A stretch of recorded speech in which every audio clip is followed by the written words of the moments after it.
Assalamualaikum warahmatullahi wabarakatuh. Kembali lagi bersama kreator amatir. Kali ini kita masuk ke part berikutnya dari cerita dua judul dalam satu cerita. Tapi sebelum kita lanjut ke ceritanya, alangkah baiknya kalau kita berdoa terlebih dahulu. Kita berdoa menurut kepercayaan masing-masing, dan berdoa pun kita mulai. A'udzubillahiminasyaitonirrajim. Bismillahirrahmanirrahim.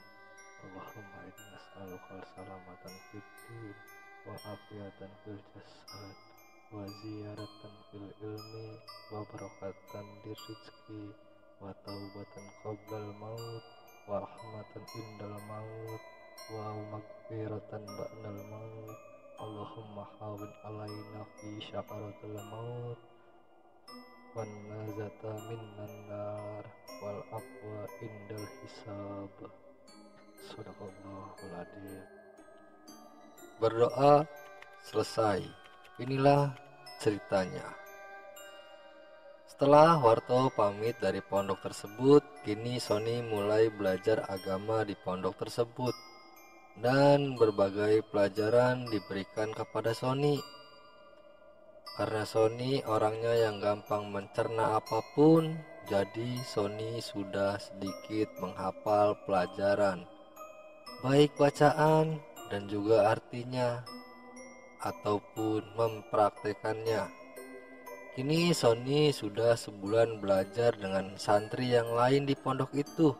Sony pun tidak takut untuk bertanya ataupun malu apabila ada pelajaran yang dia tidak mengerti. Cukup dengan sedikit penjelasan, Sony pun sudah mengerti. Singkat cerita, 6 bulan Sony belajar di pondok. Kini Sony sudah merasakan pondok itu seperti rumahnya sendiri.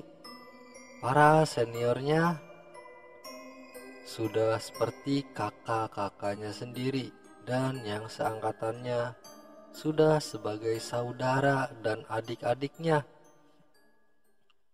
Dan saat Sony menginjak di 10 bulan belajar, Sony meminta izin kepada pengurus pondok untuk pergi ke pantai yang saat itu dia singgahi di luar pondok itu. Dan Sony pun diizinkan oleh pengurus dengan catatan sebelum waktu zuhur Sony sudah harus berada di pondok.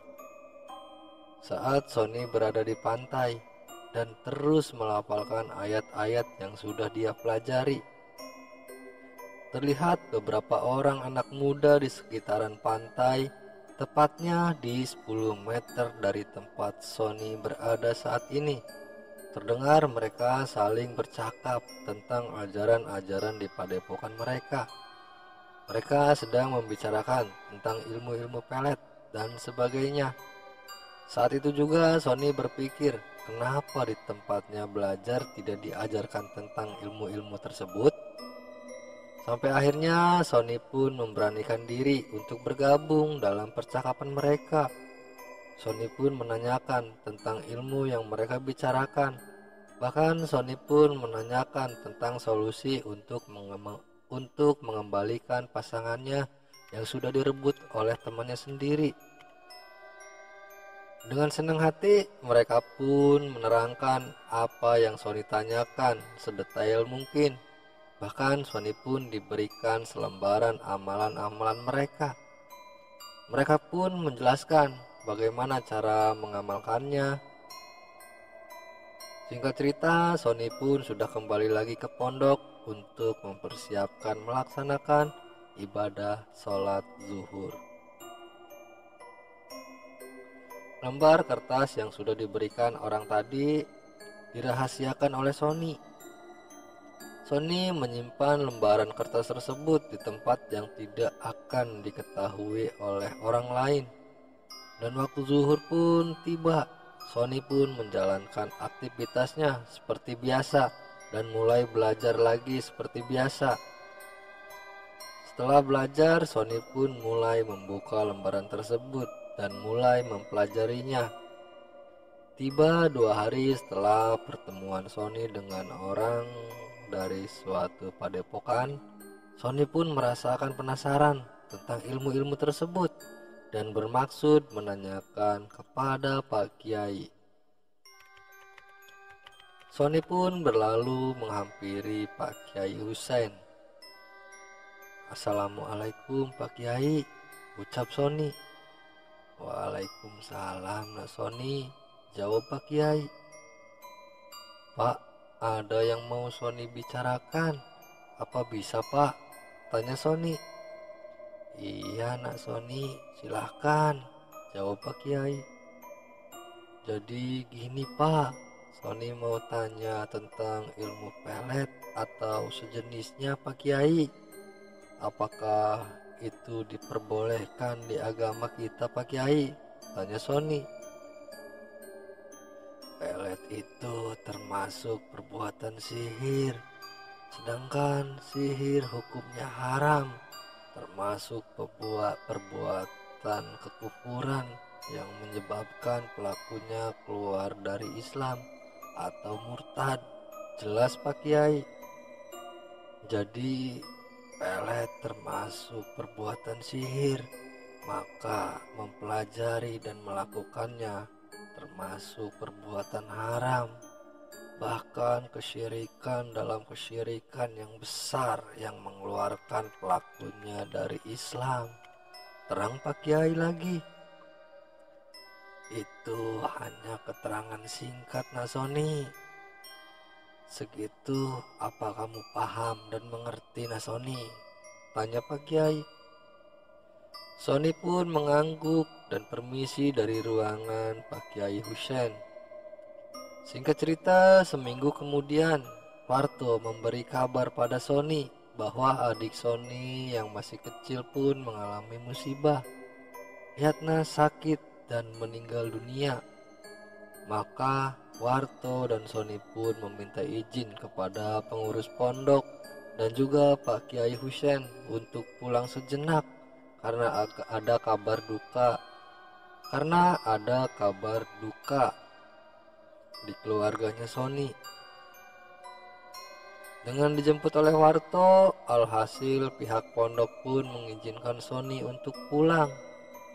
Sesampainya di rumah, orang tua Sony terlihat begitu ramai orang yang melayat Yatna. Beruntungnya Yatna belum dikebumikan karena Sony sampai di rumah pagi-pagi buta. Suasana haru menyelimuti keluarga Sony.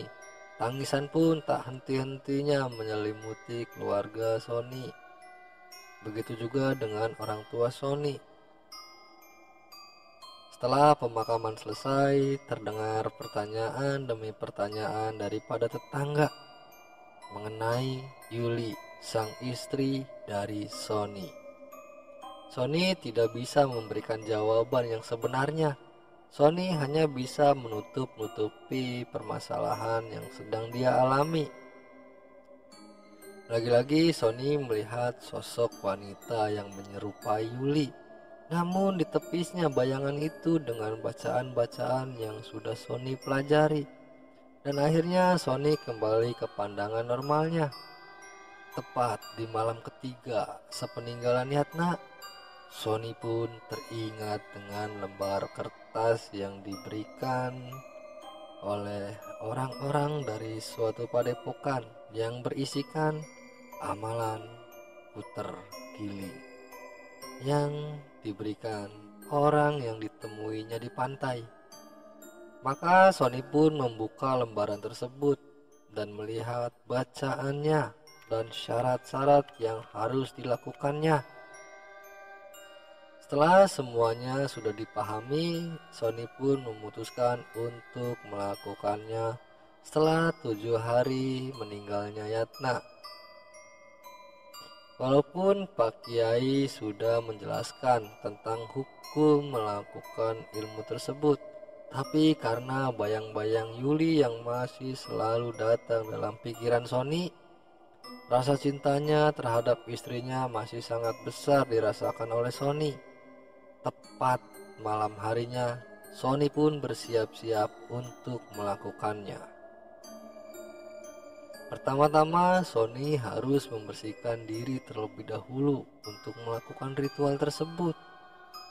Setelah dirasa semuanya sudah bersih atau suci, Sony pun melakukan tirakat berpuasa muti selama 6 hari dengan hanya memakan nasi putih dan air putih saja selama 6 hari tanpa lauk pauk sedikit pun.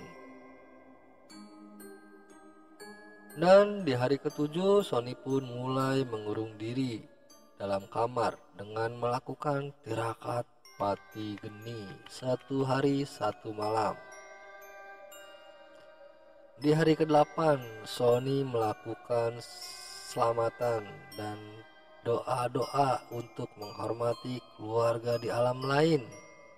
Setelah itu, Sony pun setiap malam membacakan mantra tersebut lebih dari 300 kali dalam semalam.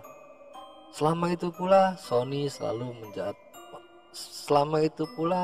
selalu membacakan mantra-mantra putar giling menjelang tidur dan kala hendak keluar rumah atau menemui istrinya meskipun dalam jarak yang agak jauh. Singkat cerita, sebulan sudah Sony mengamalkan mantra tersebut. Kini kesadaran Yuli pun sedikit demi sedikit mulai kembali dan sesekali teringat dengan Sony, suaminya. Namun Yudi tidak tinggal diam dengan kesadaran Yuli itu. Maka Yudi pun kembali memperkuat kembali dengan memikatnya kembali. Kini terjadilah benturan demi benturan di tubuh Yuli. Energi yang berada di tubuh Yuli kini saling bertentangan, yang mengakibatkan Yuli kini semakin menderita dengan adanya energi di dalam tubuhnya. Di sisi lain, Yuli sudah sedikit tersadar dan mengingat akan Sony, suaminya. Dan di sisi lain, Yuli masih dalam pengaruh dari setan dalam batu permata hijau tersebut. Yuli tidak memperdulikan rasa sakit yang dialami oleh Yuli. Yudi tidak memperdulikan rasa sakit yang dialami oleh Yuli. Yudi pun masih bersikeras mempertahankan Yuli dengan cara apapun. Sampai tiba masanya, Yuli harus meregang nyawa dalam kondisi yang mengenaskan, dengan tubuh yang semakin kurus dan mata yang melotot. Gejolak dalam tubuh Yuli memang sangat besar yang diakibatkan oleh pertempuran energi yang tidak sejalan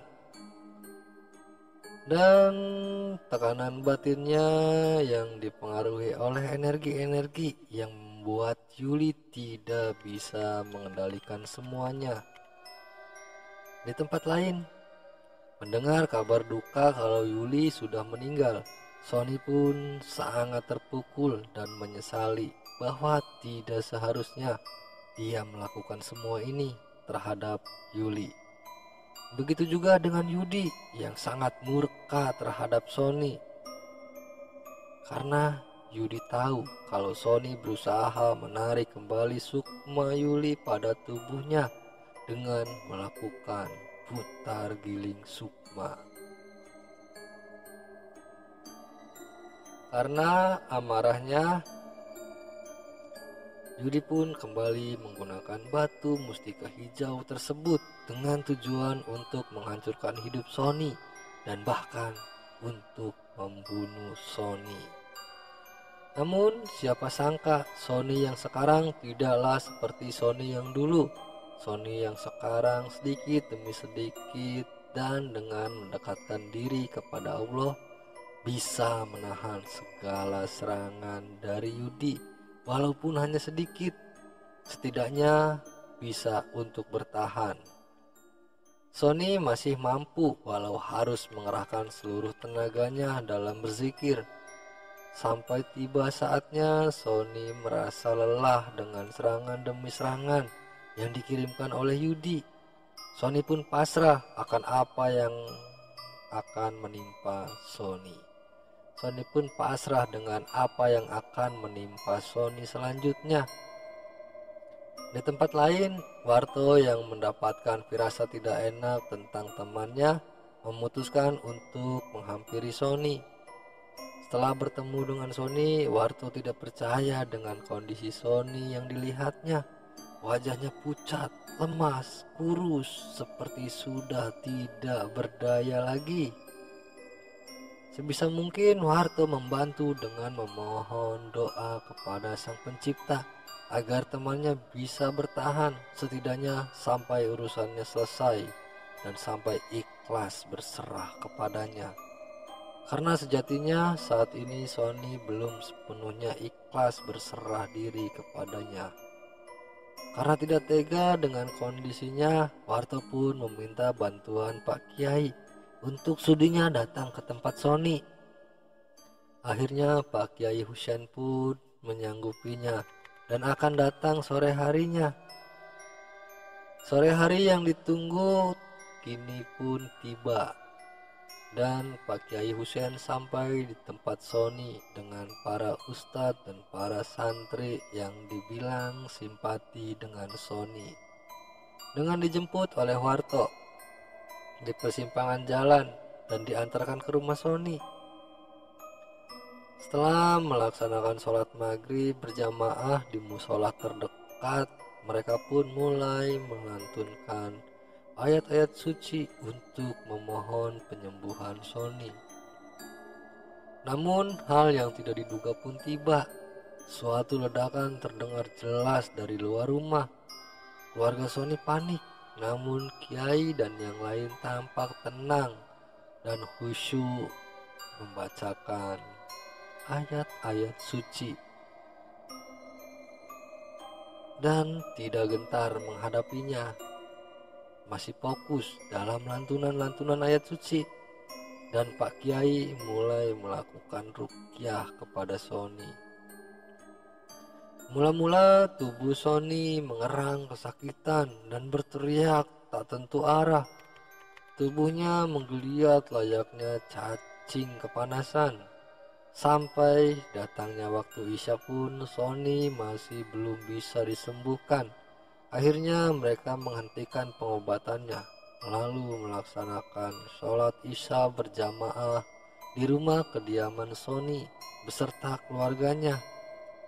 Setelah selesai melaksanakan sholat, mereka pun kembali melakukan pembersihan kembali.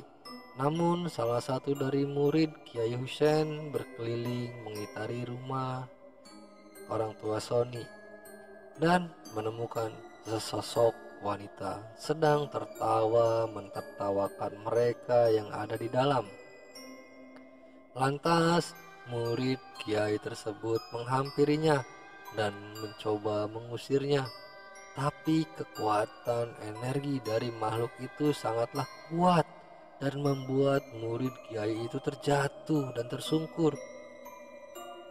Diketahui oleh temannya, maka diberitahukanlah kabar tersebut kepada Pak Kiai dan seniornya. Ustadz Faiz, tolong lanjutkan pengobatan.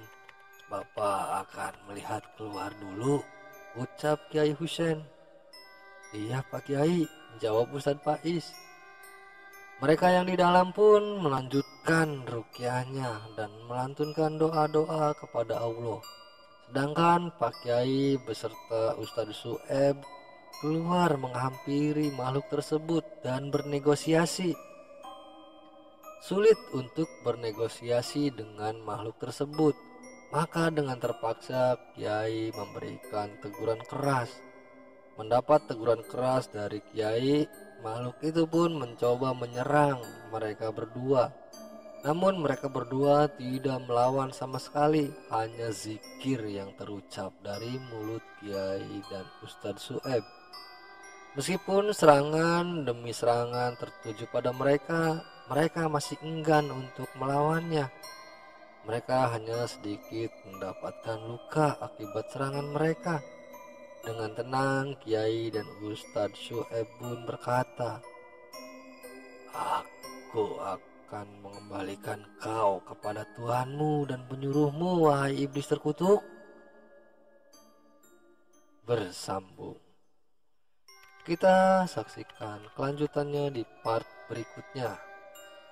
Dan terima kasih untuk teman-teman semua yang sudah menyimak, menonton, dan mendengarkan cerita-cerita dari Kang Holil. Seperti biasa, saya memohon kepada teman-teman semua untuk membantu mendukung channel ini dengan cara klik subscribe, like, komen, dan juga share ke media sosial teman-teman semua. Dan jangan lupa nyalakan juga loncengnya untuk mendapatkan notifikasi atau pemberitahuan atau update terbaru dari channel ini. Sekali lagi saya ucapkan banyak-banyak terima kasih. Wabillahi taufiq wal hidayah. Wassalamualaikum warahmatullahi wabarakatuh.